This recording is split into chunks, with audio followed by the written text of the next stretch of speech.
All right, the recording is in progress. Here we are. I don't know what episode this is, 27-ish or so. We're going to be starting tonight on page 45, and we're still talking about passions. This is Roaming Free Inside the Cage, William Schafer. We're in chapter 3, which is talking about the Enneatype as a protector of the ego. And so we've been learning how our Enneatype itself is what helps us to avoid the unpleasantness of our passions, passions defined as the emotional drivers of our behavior. And and so we're kind of putting this all together. And the whole point of this is to give us the cues and the clues that'll help us to become aware of our enneatype in action, our passions in action in the moment, so that we can actually become aware enough that we can make a different decision. We can go in a different direction. You know, the Enneatype is largely unconscious, and we don't know that it's in operation until we can become aware enough. And last week he introduced the idea of these points of avoidance. And so the point of avoidance for each Enneatype is what that type will do anything to avoid. Just do not want to experience that. And it's driven by the passion. And if we go back one page, you see the little, I'm sorry, 2 pages, right? Is it one page? One page to 43, you see the table there that he has going. And so you have each of the types, you have the passions, and then the points of avoidance. And they're all related, of course. Um, so by focusing on the point of avoidance and really trying to see where that is in operation, that gives us the window to work backward, through the passion to the Enneatype. And so the point of avoidance becomes something that is more conscious than the others and something that we can actually ascertain. And so it becomes a real point for us to be something to grab onto in this whole thing so that we can become active participants in our own lives and actually make some changes if that's what we want to do. Now, I don't know if any of you have spent any time this week thinking about your point of avoidance or trying to become more aware of how it's working in your life. Um, I have. And I told you the story of how on the for the 5, and I'm starting to identify more and more with the 5. So the passion is avarice and the point of avoidance is emptiness.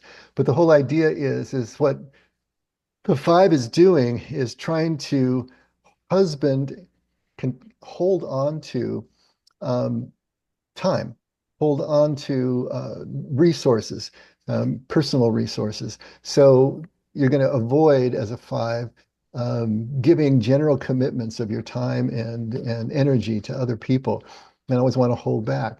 And I really didn't think I was doing that. And Marion says, "Oh, yes, you do." And so I had to stop and think about that. Is that what I'm doing? It was hard for me to make the distinction, and I don't know if any of you have thought through your own types. But for me, I'm such an introvert already. I always have a resistance initially when someone asks me to do anything. That's just the nature of being an introvert. And so I didn't really tie that with some fear of emptiness, that if I gave myself out, that there'd be nothing left. I never really think of it that way. I always thought of it as guarding my time because I had other commitments and other things that I needed to get done, and I had to manage my time and so on and so forth. So I saw it kind of as a virtue. But now I'm wondering if there isn't something also deeper at work. Um, but then it's tied to my introvertism. So there's always a feeling of resistance. So that's what I've been kind of sorting through. As we've talked about here before, if it's not a problem, it's not a problem. And so the other thing is, trying to ascertain, is this really compromising my relationships? Is this compromising my ability to move forward? So that's the kind of homework that I've been doing and kind of backlog I've been doing. It's just trying to be more aware of it. When someone calls and ask me to do something, if there's that place of resistance, why is that there? What's the reason for that? Is it just my fear talking, or is there another reason that I'm, just trying to set some boundaries and do what I do? But it's been an interesting kind of experiment. Is that the right word? or process to go through because I haven't really thought so much about it in this particular way. So this is forcing me to be just more aware of the whole thing and how does it all fit together. I don't know that I need to make any changes yet, because I'm always doing stuff for people and saying yes to as much as I can, but there's always that resistance too. And so just trying to sort it all out. But I think that's the process. Has anyone else had an experience of what you've been trying to do over the last week or two that we've been talking about these issues? I have. I think it was really eye-opening to have, I think it was Jerry and Marianne and you giving examples, because I had thought, oh, I'm not really a one, but then when we went through this passions, I could totally see how I am a solid one. Hmm. And I can see how my vice is anger. And it emanates from wanting to be right Mhm. and perfectionism. And I think it was a devotion or a scripture that I was reading about. I ask for mercy, but yet I give judgment for everyone else. Mm. And so that really was an eye opener for me that I can't do what I say, do as I do, but not as I say, kind of thing. And I could see where my judgment and my perfectionism subliminally evoke an anger in me to the point where I try not to be angry, but then when I get really angry, I do erupt like a volcano. And I can piece back those times when I do that. And it's like these are very not so nice aspects of my personality, but I can see where they're very much rooted in this type one. And so now that I'm aware of it, and the examples that were given, I'm seeing this part of me that I don't really like.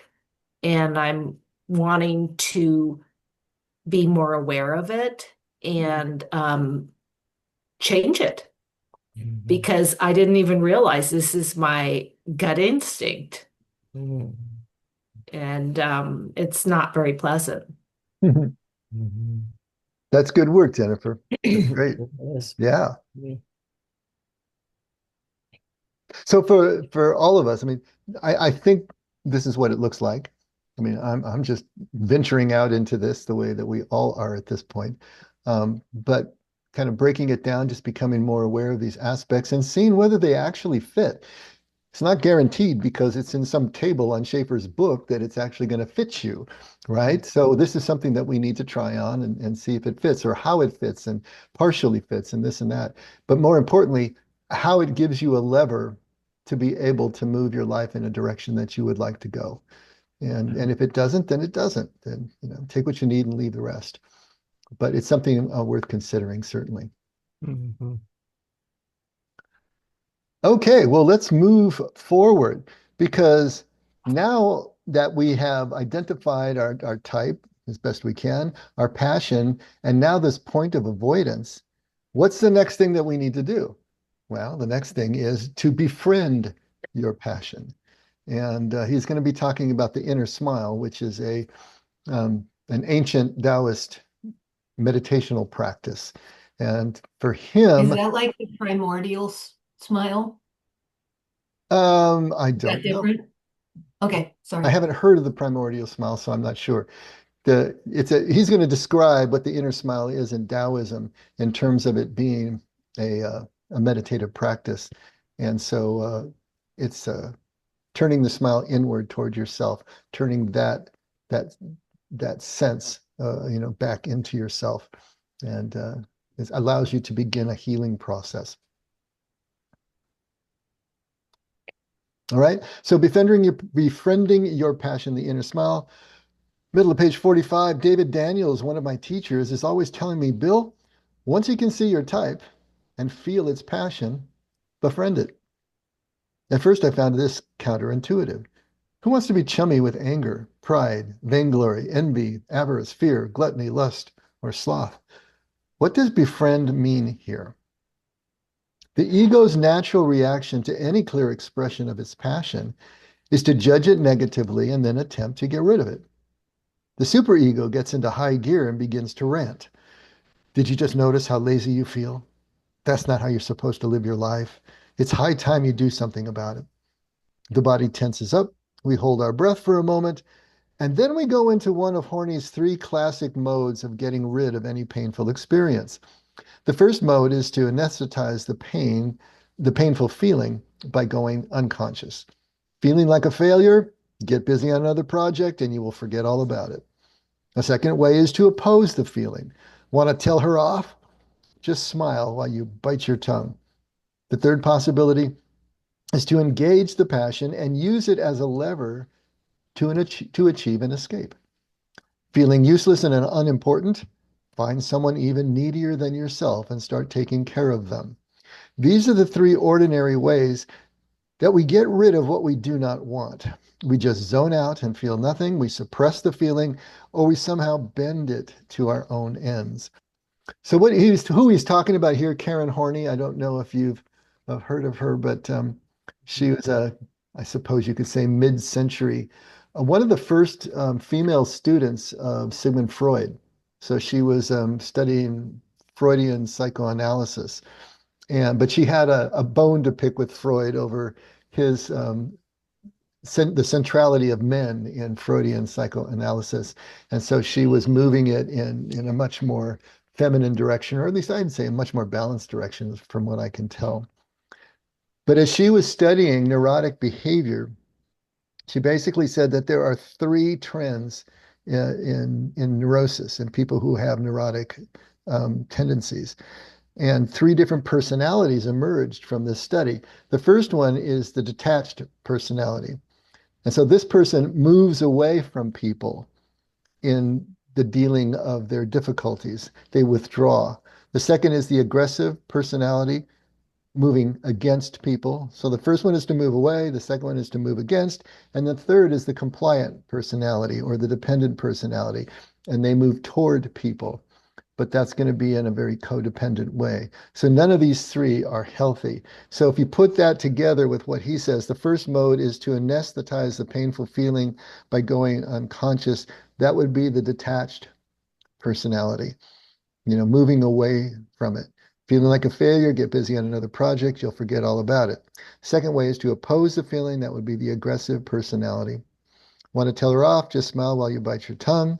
Third possibility is to engage the passion and use it as a lever to achieve an escape. That would be the compliant or dependent personality.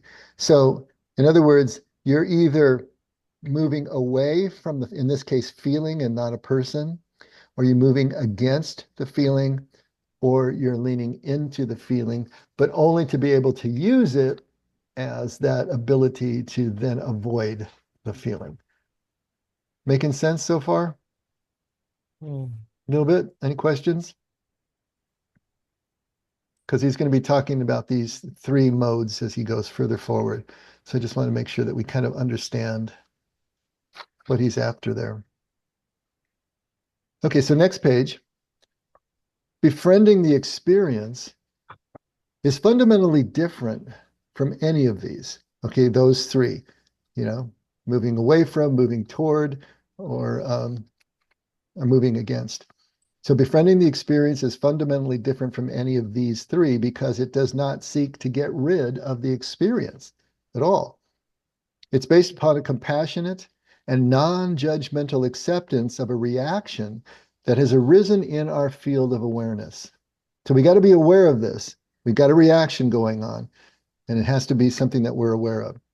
It wants neither to negate, suppress, nor magnify. It cares only to observe. The way you might observe a child who is stealing a cookie from the table.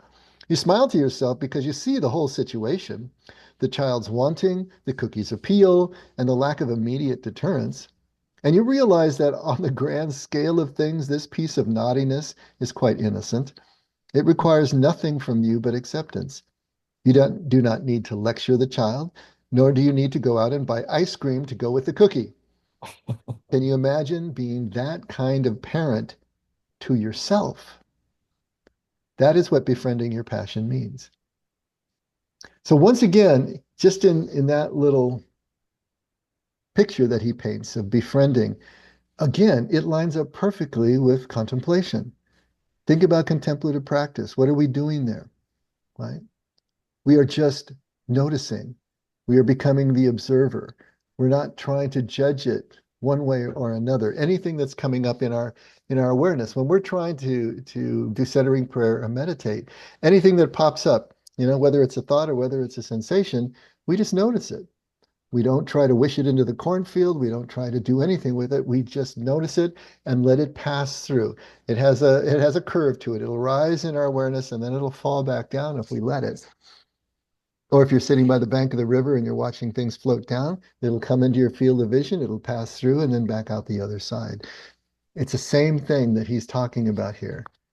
So befriending is accepting the fact that it's present with you, it's there, it's a part of you, but you just watch it go by and you don't try to do anything with it. Mhm. Okay? That's really important because whatever that you try to oppose or try to do anything with, you're giving it more energy, which makes it bigger, not smaller. What we're trying to do is the thing that we, want to focus away from, we just focus away from it. Just let it be. And it gets starved of oxygen, starved of blood flow, and then it diminishes. That's what we're after. Now, he says there's a concrete practice that can help you learn to do this. It is called the inner smile. You can try it right now. Put your fingers to the corners of your mouth and rub them outward along the smile line. Now, I'm not really clear on that. And anything else I find, if that's what Jennifer's doing. Obviously, you're smiling and then you're just kind of feeling the smile. Feel your face soften, he says. Gently place the tip of your tongue to the roof of your mouth, just behind the upper front teeth. Do it gently, don't push. Rub your fingers along the smile line some more. Feel what happens inside your face. Can you feel your mouth soften? Now let the softness fall from your mouth down inside your chest. You can let the smile go right to your heart. Take a full breath. Feel the softness. It is both relaxed and expansive. A wonderful balance of yin and yang.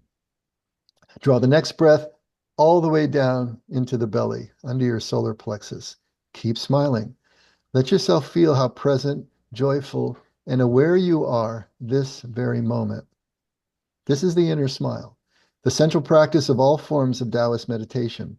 It is simple. It is physical. It can be done at any time, any place. It has tremendous power to heal precisely because it does not seek to change anything. It is a wonderful antidote to the inner frown most of us learned to practice earlier in life. Done for 15 seconds, 25 times a day, it will change the course of your life. I promise. 25 times. That's a lot. Yeah. It's, I'll even be doing it every half hour, every 15 minutes or something like that, but for 15 seconds. So it's basically just giving yourself, just smiling into just a moment of repose. I wanted to read you another look at this. So you got your screen? Here's 11 steps to practicing the inner smile. This one doesn't talk about running your fingers along the smile line, but I think you'll get the idea. So it starts with, typical beginning of any kind of meditational sit, centering prayer. Sit comfortably, either on a straight back chair or on the floor. The important thing is for your spine to be in an upright position and your head arranged to allow the muscles of your neck and throat to feel relaxed. In other words, your head is just balanced. Take a couple of deep, slow breaths, noticing how your abdomen rises with each inhalation and then relaxes backward toward your spine with each exhalation. Let go of thoughts of past or future. Rest the tip of your tongue gently on the roof of your mouth, somewhere behind and close to your upper front teeth. You'll find the spot that feels perfect. Smile gently. allowing your lips to feel full and smooth as they spread to the side and lift just slightly. This smile should be kind of like the Mona Lisa smile, or how we might smile mostly to ourselves if we had just gotten a joke that someone told us several days ago. Nothing too extreme, just the kind of thing that relaxes our entire face and head and makes us start to feel good inside. I think you can all picture that, right? Now bring your attention to the space between your eyebrows, the third eye center. As you rest your attention there, energy will begin to gather. Imagine that place to be like a pool of warm water. And as energy pools there, let your attention drift deeper into that pool, back and toward the center of your head. Let your attention rest now right in the center of your brain, the space equidistant between the tips of your ears. This is a place referred to in Taoism as the crystal palace, home to the pineal, pituitary, thalamus, and hypothalamus glands. Feel the energy gathering in this powerful place. Allow this energy gathering in the crystal palace to flow forward into your eyes. Feel your eyes becoming smiling eyes. To enhance this, you can imagine that you're gazing into the eyes of the person who you love the most, and they're gazing back at you, infusing your eyes with this quality of loving kindness and delight. Now, direct the energy of your smiling eyes back and down into some place in your body that would like some of this healing energy. It might be a place where you've recently had an injury or an illness. It might be a place that just feels a little numb or sleepy, or simply some place you've not recently explored. In any case, smile down into that place within your body and feel that place opening to receive smile energy. Continue to smile into that place within your body for as long as you'd like, letting it soak up smile energy like a sponge soaks up water. And when this feels complete, direct your inner gaze with its smile energy into your navel center, feeling warmth and brightness gathering now in your lower belly. Release the tip of your tongue from the roof of your mouth and release the smile, or keep it if it now feels natural. Okay, so there's a more expansive description of the inner smile practice. And I don't know how that read to you, if it sounded kind of woo-woo and kind of strange, but I think at least the idea of incorporating the smile into whatever contemplative practice that you have, whether it's centering prayer or meditation, or however you practice your quiet time, changes the nature of what it is you're doing. That smile really does change the feeling. And so, think about this as you are working through this whole process of whatever your contemplative practice might be. Any comments or questions on that? Simple way to do this is just look in the mirror. You ever do? There's times when I look in the mirror and I'm like, geez, Bill, get a smile on your face. Mhm. Yep. Yep. There's a lot of similarities with that and like the practice of yoga. I know just focusing on using visualizations of light and the breath and directing it into like various parts of the body that need healing. And so like that whole transformation process of turning it into letting it flow and turning it into something with this healing and with this love and this light, and also the pituitary gland spot in between the eyebrows. So lots of similarities. Mm-hmm. Later, he's going to talk about the Dantian. We haven't talked about that for a couple of chapters now, but those will be the three centers of qi or life energy that the Taoists recognize. And so the upper one, the upper Dantian, is the one that's between the eyebrows in that third eye position. And so basically, your smile is in that upper Dantian. That's why Schafer says, then let it fall into your heart, which would be the middle Dantian. And then when he says, take that breath that goes all the way down into your lower abdomen, that would be the lower dantian. And so you're basically allowing yourself to connect all three energy centers in your body. You don't need to believe all this stuff. You don't need to fixate on it at all. But I think the practice itself of incorporating the smile and this idea of being able to direct your energy different places in your body, I think that's also useful in terms of being able to really focus in on your meditative practice, however you happen to do that. And so to experiment with this, I can include this link if you would like on the email that I send tomorrow. It's the best of a bunch of them that I read today, but there are lots of others. If you just Google inner smile, then a whole bunch of stuff is certainly going to come up.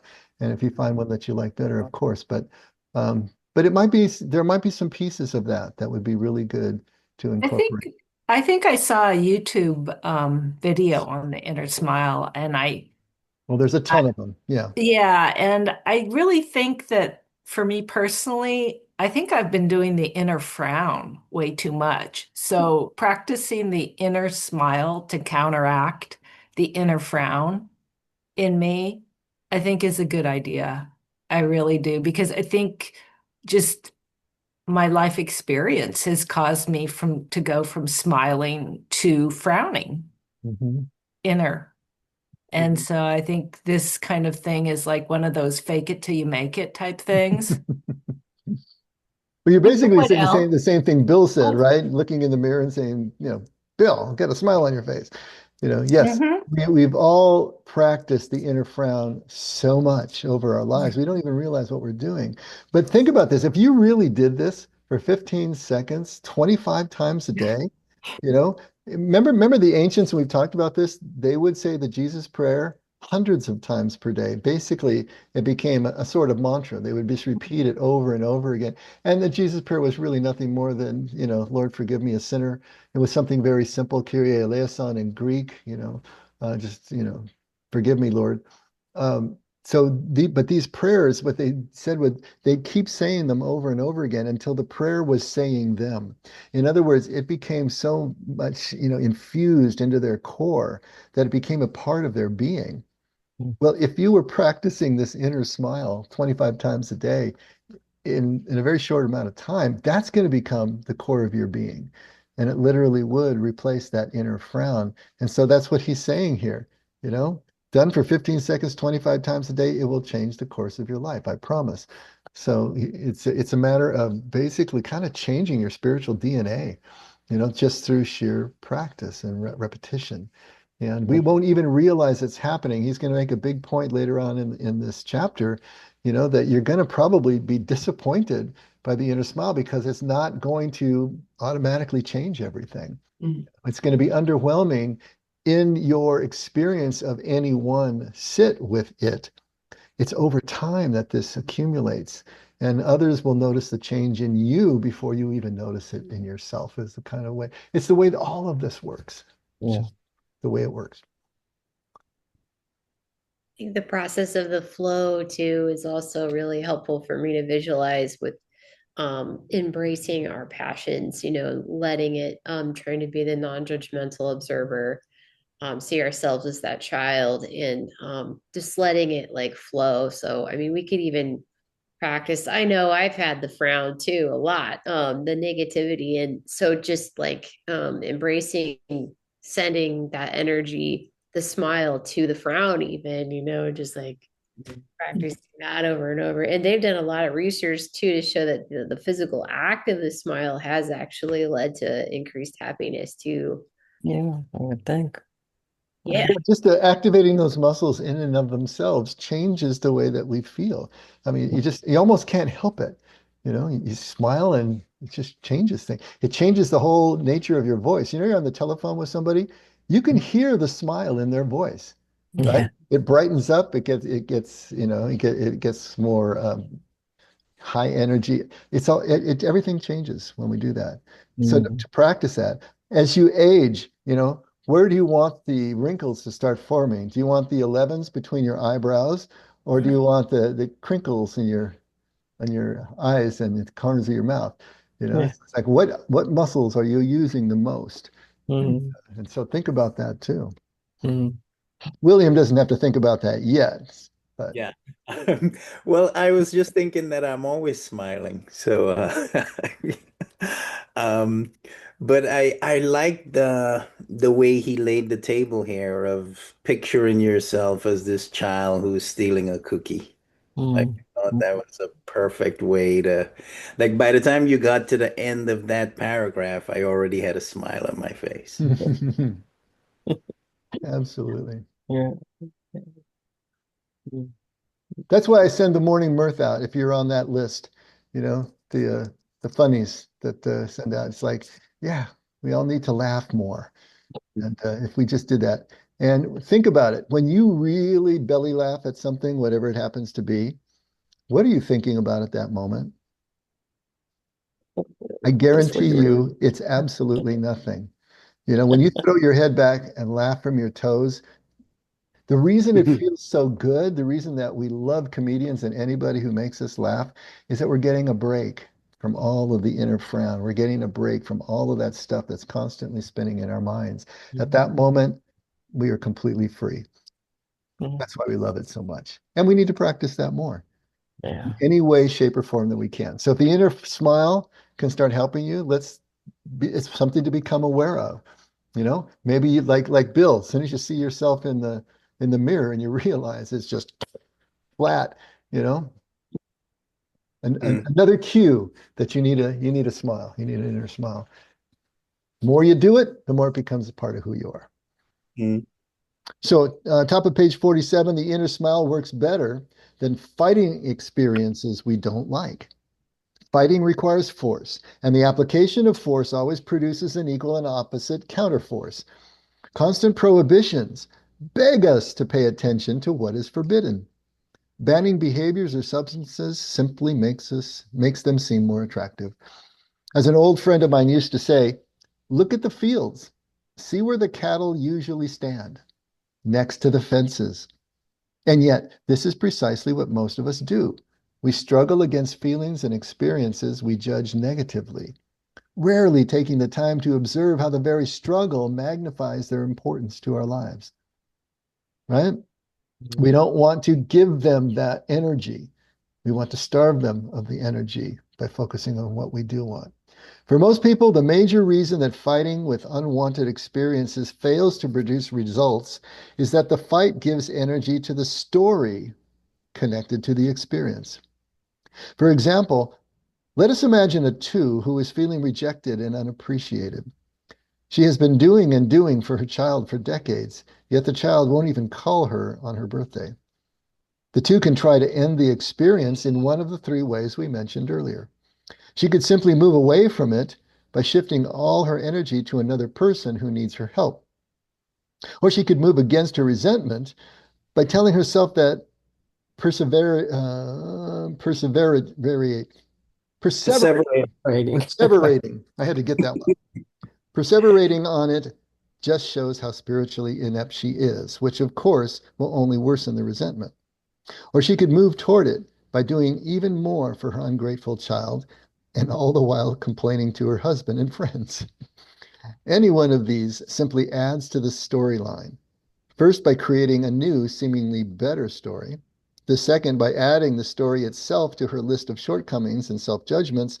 And the last, by retelling the story one more time, only louder. The inner smile requires no story. It focuses on the experience in the here and now. The here and now has nothing to do with the history of the two and her child.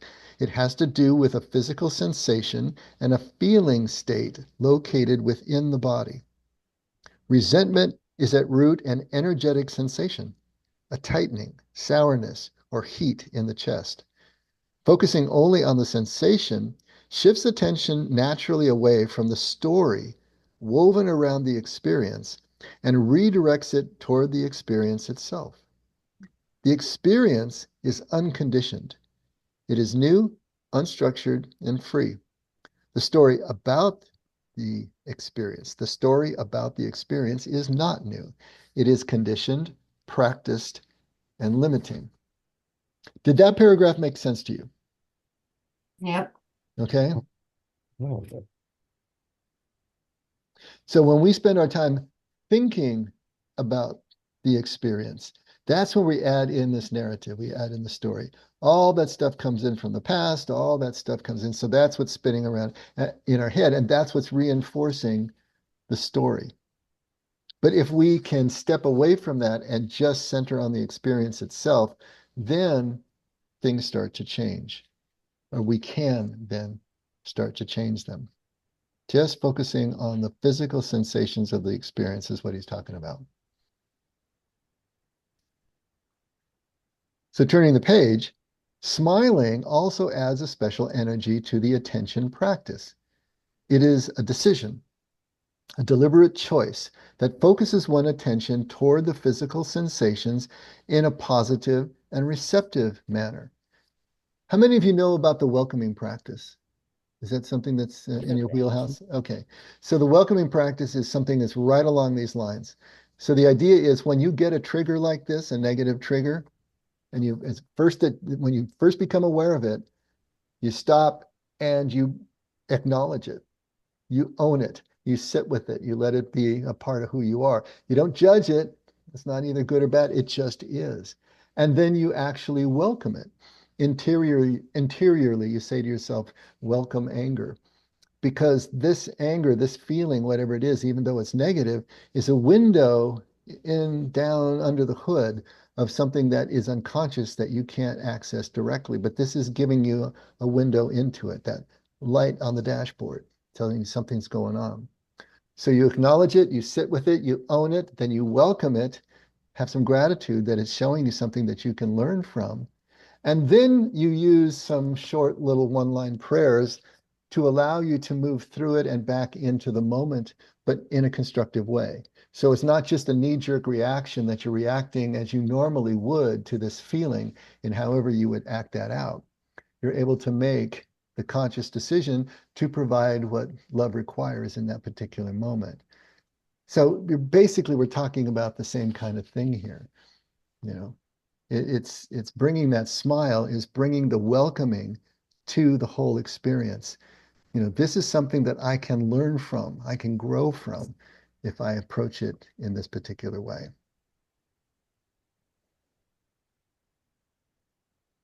So smiling also adds a special energy to the attention practice. Notice it's an attention practice. We are becoming more aware. It is a decision, a deliberate choice that focuses one's attention toward the physical sensations, these negative feelings, in a positive and receptive manner. It then drops down to the heart, where resistance to the experience can be eased. In the past, we reacted against painful experiences by tightening up.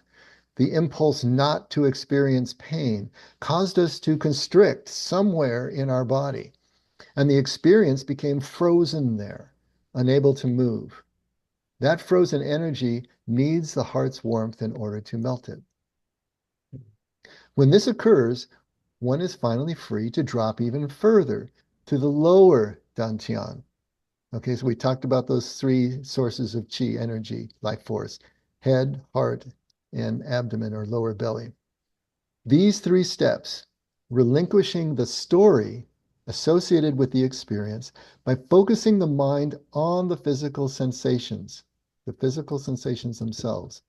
Smiling, thus applying the energy of the heart to the experience, and dropping all the way down into the belly center, open all three centers to the life force energy itself.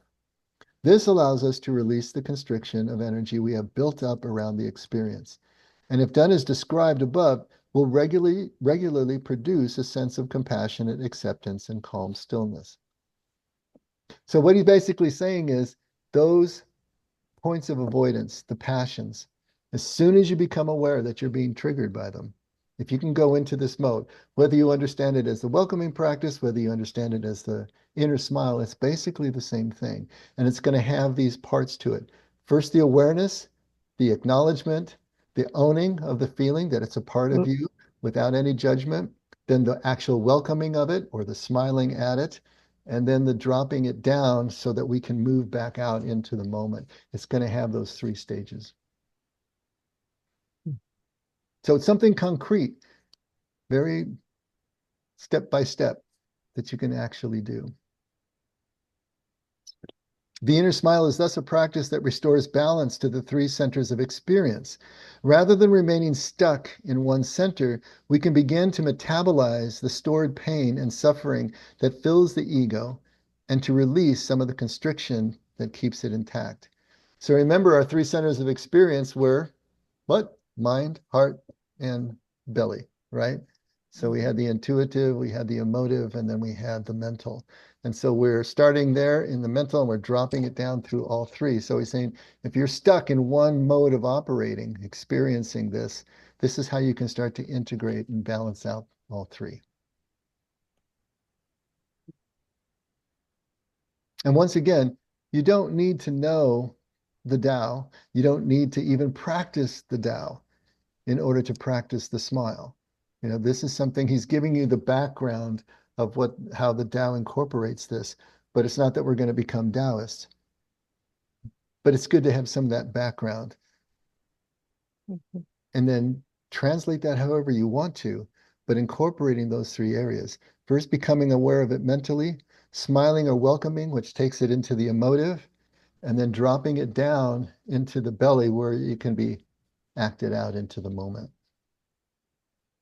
So you may well ask, if the practice is so simple and so effective, why did we not hear of it sooner? Why did we not come upon it naturally? And most importantly, why are we going to find it so hard to put into daily practice? This is an interesting section. You did not hear of it sooner because it is counterintuitive.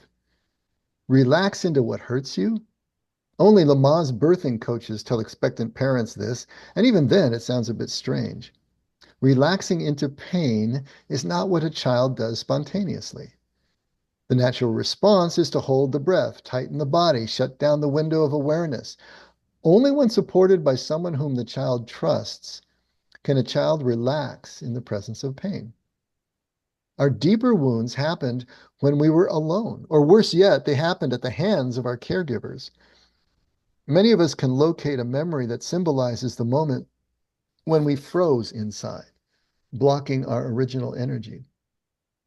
In actuality, we probably experienced many such moments over and over, but you may find that one such moment stands out like an icon, holding all of those experiences in one symbolic memory. Once the constriction happens, it becomes self-repeating. The next similar painful experience is reacted to even more quickly before it can even build up enough energy to hurt as much as the original one did. The freezing tactic becomes more automatic with time. Gradually, it expands and solidifies until it has become our habitual shell. At some point, we identify with it. That is, we come to believe that the whole complex of thoughts, feelings, and actions is me, and that this is my total reality. This is how type veils our essential nature. The self-repeating nature of such constriction influences not only us, but everyone around us. Our parents built the same kind of structures. They lived mostly on automatic pilot, reacting rather than remaining open. Therefore, they had no other strategy for pain to pass along to us. The repeating personal system of habits became a social system. It was how the whole world operated. We called it human nature. The great spiritual masters knew about this constriction of life energy and how to go about releasing it. But as the living presence of the master grew dim with time, and the followers became preoccupied with recruiting new members and preserving the organization, they lost sight of the teacher's central message. They complicated things, making them too cerebral, too moralistic. They created stories, conceptual schemes, and moral codes to replace direct awareness of making contact with essence. More importantly, they began to discourage individual attempts to recover essence and required their members to see a rabbi or a priest instead. This universal human tendency to lose the simplicity of the Master's teachings is the bane of all religions and systems of spiritual development. Not even the Enneagram will be exempt from it. It is a major reason you haven't heard of this method sooner. So I want you to just think about the second half of that paragraph because it is a story of Christianity. It's Yeah. exactly what happened in Christianity from Jesus to what we have received now in the modern West. Mhm. This is what we're trying to do at the effect is go back to the beginning, sit at the master's feet, get what he was trying to teach us about this direct contact with essence, because that's what Jesus was trying to do. He wasn't going to allow people to have to go through the Pharisees, the lawyers, the scribes anymore, but to go directly to their Father, cut out the middleman, which is why he was killed, because he was cutting out their source of power, the power they had over the people. You got a Francis of Assisi, who was another spiritual master who was directly in contact with essence. Contrast him and his teaching to what the Franciscans are now, 700 years later. There's no comparison anymore because exactly what he just described is what has happened. But what he's talking about here happening to religious organizations happens to any philosophy, any social group, any human group goes through this same process. It's just what we do. And so it's so important to think about that and realize that's why we don't hear about this anymore, because what we hear about in our religions now is the doctrine, it's the dogma, it's the ritual, it's the practice, it's the institution, but no longer the essence of the simple teaching that started it all. I just thought he handled that pretty brilliantly. Mhm.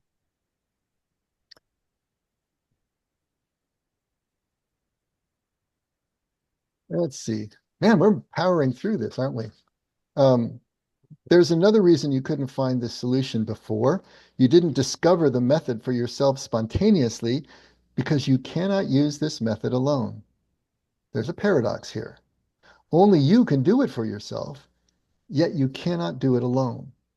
Only you can voluntarily sink into your own pain, seeking what lies below it. But like the child, you cannot do this unless you have the support of someone who can hold you while you do it. Bootstrapping simply doesn't work. So where does one find the support of someone else? One can begin by finding a group of fellow seekers. This is the fundamental reason nuns and monks of all world traditions have banded together. You don't have to join a monastery, though. All you need is someone's living room. The non-judgmental support of others is extraordinarily helpful. Even so, it is my firm belief that in the end, you will need to ask for the support of something larger than yourself or any fellow human being. I don't care what you call it. Name it the higher power, God, the life force, or the supreme unknown, entirely as you wish. Nor do I care much how you understand it. You can grow spiritually within a Christian perspective or within a Jewish or Buddhist or secular perspective, but you must at some point turn yourself over to something higher than yourself. In my experience, there simply is no other way. And obviously, we and AA agree, right? Mhm. Thirdly, you will experience difficulty putting this method into practice. The first reason you already know. It is counterintuitive to relax into something painful that you already know how to avoid. It takes intention. Secondly, you won't find the payoff you were hoping to find. The inner smile does not do away with your passion. It is not a stream of radiation killing the cancer cells of type. In all probability, you will repeatedly encounter the following cycle. You will feel your buttons being pushed and your passion aroused. You will use the inner smile. You will feel better. And within 24 hours, that same button will get pushed again. Over time, you will find your passion becoming subtler and less raucous, but it will never disappear because it is yours for life. But remember, type is not a disease. It is simply the structure that sustains your embodied existence. And finally, you will discover that the feeling better brought by the inner smile is not always bliss or rapture. It usually doesn't qualify as a peak experience. Mostly, it's rather quiet and neutral, and that can be a disappointment if you happen to be looking for something more extravagant. I mean, in my experience, I can't tell you how much this lines up not only with contemplative practice, but also with Jesus' teaching. I mean, this whole thing about leaning into your pain. What does Jesus say? If you aren't willing to crucify yourself daily, right, and deny yourself, then you can't be my follower. He's always talking in those paradoxical ways about leaning into the pain, being present to the moment, regardless of what the moment contains. You know, all of this is so coded into Jesus' teaching, but we haven't learned it this way because we're learning it through the institution that has been established here for 2,000 years, rather than hearing it directly from the master. The teaching is still there. It's encoded into the New Testament for us as Christians, but we don't read it that way anymore. And that's what we're trying to do through this whole process and this experiment at the effect, is to see the scriptures as they originally were intended again. And then to run it through, what does that look like for us here now in this century, in this millennium? And so trying to find out, how does that translate? How can those practices be accomplished today in our own lives? And here's another way of looking at it from a Taoist perspective of all things, and through the Enneagram, which is basically has its roots in Christianity. So we're having quite a cross-pollination of cultures here and traditions. And then just to finish this section off, what you will discover, however, is that life will begin to change. The observer who gives an inner smile is distinct from and free of the ego's passions and types. The act of catching oneself in their grip does not always feel good, but you can console yourself with the realization that each observation strengthens the inner witness that is the doorway to consciousness itself. You will begin to experience life differently. Your friends and family will notice you have somehow changed, and they will like it. You will find that people open up more easily to you, and you remain open to them with less effort. You will find greater peace within yourself. You will be ready to begin an even deeper phase of the work, one that restores balance to the three centers of experience and to the flow of yin and yang within them.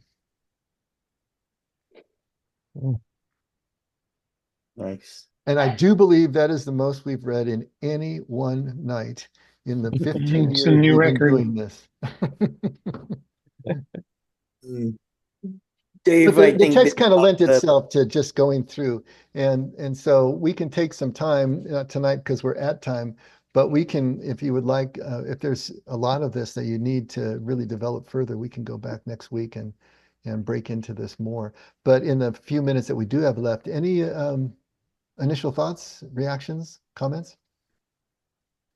I was just thinking this how this lines up with just good psychology in general. Yes. I was talking to a client today about the idea that, God made us to experience our emotions, our feelings. And if we think anxiety, for example, is a bad emotion and we try to avoid that, the method we use to avoid the anxiety becomes our diagnosis. Perfect. Like whether we're drinking alcohol or smoking weed or avoiding social gatherings, all of those kind of lead to the diagnosis. So just learning how to be present to the anxiety, right? I remember, I think I'd shared this in here before. I think it was a Fexer, the anti-anxiety medication. New moms that were prescribed this medication were unable to bond with their babies, Oh, wow. right? Like it turns out we need that anxiety as part of that love experience. And it feels completely counterintuitive, right? And we think, of course, I don't want to be anxious, but the anxiety is, if you love, you feel anxious, right? It's in there, you know. Uh, so yeah, this lines up perfectly. It really does. Absolutely. And I thought that bringing together the three personality types of Karen Horney's, psychological insight, that as a reaction to these neurotically out of our neurosis and our fear, we're going to move to, away from, or oppose whatever it is, if it's a person or the feeling or whatever. But those are our three options and ways of dealing with this. But the inner smile is going to do something completely different. In my terminology, it's the difference between the four ways and the fifth way. The inner smile is bringing into from a completely different direction that is kind of turning the rest on their heads. And so that can be another way for us to look at ourselves. What we're trying to do is to use the Enneagram and all this as the map to our own personality and psyche, so that we can recognize these things in operation while they're happening, so we can make different choices. Because that's the only way that this changes. We have to repeatedly act in a new direction to create new neural pathways so that the old ones can atrophy. That's why you can't just think your way through this. Man, if we could just read a book and understand a concept and it just changed everything, that's what we want, because that would be bloodless and painless and quick. But it doesn't work that way. So we're going to have to act this out, live this out repeatedly over time. And we make that slow progress that others will notice before we notice it ourselves. And we may be underwhelmed and disappointed by any one any one encounter, because it doesn't move the needle enough for us. But if we're patient and we realize that every time we do that, we are taking another brick out of the wall that separates us from where we want to be. But we just don't necessarily see it that way at the moment. Or if we're doing this practice with the goal of, for example, being anxiety free, where you're trying to push the anxiety away or get rid of the anxiety, then we end up, well, half smiling is not going to do that, right? So, or the inner smile is what he called it. Marsha Linehan calls it the half smile, the Mona Lisa smile. But it's about creating that space where we can just make room for the anxiety to just be, right? And kind of smile into the anxiety, basically. But I see anxiety too as my emotion when I get anxious, but it's secondary to something else. Let's say that it's a new mom. She's anxious. What is she anxious about? Is she fearful she's not competent enough to care for her baby? There's something else that is like when I'm anxious, I feel overwhelmed. I have 10 things to do and I don't know which one to do first. Well, I think there can be different types of anxiety there, but like the anxiety that a new mom has about not being good enough or prepared enough, like that totally belongs, right? Because that's what's going to make her a good mom, right? To pay attention and get better and so on and so forth, right? And it's like with the anti-anxiety medication, if she's not tripping, right? She's just sleeping through, the baby crying and things of that nature instead of getting up every 2 hours for a feeding and all of the stress that mothering involves in those first few months. And to go back to answer Lori's initial question about the primordial smile. So I just did my Google thing here. In the Taoist context, it is a Taoist concept. The primordial smile is symbolic of a deep, abiding contentment that arises from living in harmony with the Tao. It is not merely the smile of joy in the face of life's pleasures, but the serene acceptance of life's ebbs and flows. The smile signifies a state of being in which one is fully present, neither clinging to the past nor anxiously anticipating the future. So the primordial smile then is an analog of kingdom, as Jesus taught it. I think I've told you all here before that I found Taoism to be the closest analog to Christianity as we've been reconstructing it in the Hebrew Aramaic sense. And so here's just another example of that. So the inner smile is going to be just as contemplation is a means and a method to getting to a mystical experience, right? Contemplation, it's the nuts and bolts. It's the action that we can take, the practice that we can make in order to get us into a mystical experience. And so the inner smile would be the same kind of practice that will get us to the primordial smile in the way that I understand this right here. So, Dave, throughout this whole conversation, I keep hearing a friend of mine who's told me to be helpful while I was at the hospital with Ryan in the early days. And she just said, Lindy, I just want to share something that's really helped me. And she just said, what you resist persists. And I had never heard that. I've heard it a lot of times since then. But is that the same thing of just letting it be? Don't resist it, accept it? Mhm. At the time, I'd never heard it, and it sounded like, why are you telling me this right Rule. now? Of Yeah. course, I'm going to resist what's going on. But over time, it has made so much sense to me. And 24 years later, I think I'm really understanding that short little phrase. yeah, it's what we've been saying. You know, what you it's just like the story of the grandfather talking to his grandson, Native American grandfather talking to his grandson, and said, "There's two wolves inside of me, a good wolf and a bad wolf constantly fighting." And the little boy asked him, "Well, which one wins?" He says, "The one that I feed."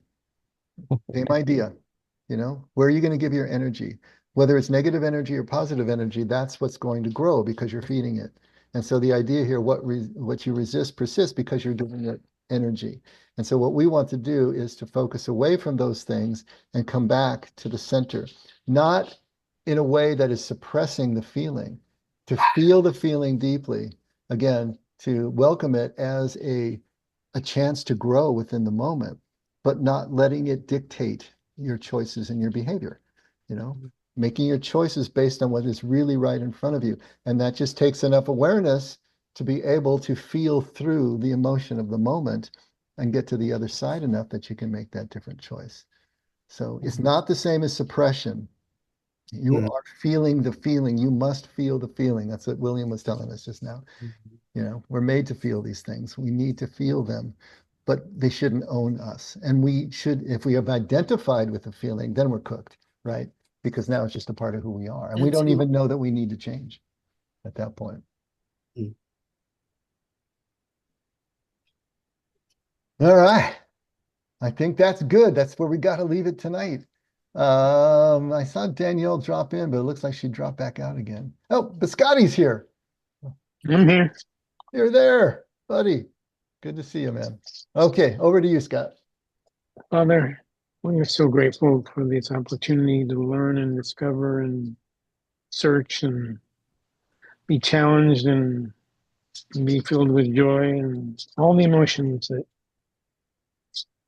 come to the moments that we enjoy in our life. And it's an opportunity for us to grow and find our passion and find what uses us, so to speak, in life. And we're grateful for the opportunity. We're grateful for your inspiration and your direction and the opportunities that come along with those facts. And we're just grateful, Father. We're really happy that we have these opportunities. So thank you for this time together, and thank you for the interest we all have in learning and growing and spending time with each other and knowing that you're present in the moment. We love you, Lord. It's in your precious and holy name, Lord Jesus, that we pray and we give our thanks. And we say our amen. Amen. Amen. Thanks, everybody. I know I did more talking than I normally do, but oh, that's right. Look at what Kathy is holding. Oh, It's William's birthday. Happy birthday, William. Yeah. Friday? Hey. Friday. Happy Oh my birthday, Beth. goodness. It's Happy Friday. birthday. It's Friday. Okay. Friday. So this is anticipating happy birthday to Happy you. early birthday. Okay. cake. So now that we've wished it to you, William, you got to live till Friday to bear it out. Okay. Make sure you do that. Promise. I'm All going right. to guarantee it. Happy birthday, buddy. You bet. William, 40 isn't going to be too bad. He's such a child still. Yeah, right. All right, guys. All right. Good night, everybody. See you Sunday. You guys. Good night, See you guys. Sunday, Bye. Jennifer. Take care, everybody. Yeah, Bye, bye-bye. Jordana. Good night, Bye, Steve. Kathy. Bye, I hope you feel everyone. better. Thank you. Good night, everyone. All right. Good night, Jordana. Good night. See you See you Sunday, Sunday. dear.